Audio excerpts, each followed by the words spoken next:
गुरुं वन्दे जगत्कारणं वन्दे पन्नगभूषणं मृगधरं वन्दे पशूनां पतिं वन्दे सूर्यशशाङ्कवलिनयनं वन्दे मुकुन्दप्रियं वन्दे भक्तजनाश्रयं च वरदं वन्दे शिवं शङ्करम् ॐ मृत्युञ्जयाय रुद्राय नीलकण्ठाय शम्भवे अमृतेशाय शर्वाय महादेवाय ते नमः।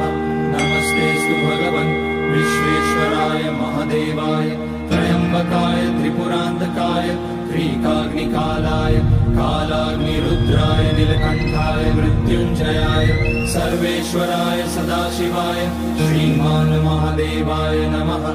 ॐ नमः शम्भवाय च मयोभवाय च नमः शङ्कराय च मयस्कराय च नमः शिवाय च शिवतराय च ॐ त्र्यम्बकं यजामहे सुगन्धिं पुष्टिवर्धनम् उर्वारुकमिव बन्धनान् मृत्योर्मुक्ष्यमामृतात् नागेन्द्रहाराय त्रिलोचनाय भस्माकराय महेश्वराय चन्द्रार्कवैश्वानरलोचनाय तस्मैवकाराय नमः शिवाय यज्ञस्वरूपाय जटाधराय पिनाकहस्ताय सनातनाय दिव्याय देवाय दिगम्बराय तस्मैयकाराय नमः शिवाय पञ्चाक्षरमिदं पुण्यं यः पठेत शिवसन्निधौ शिवलोकमवाप्नोति शिवेन सह मोदते।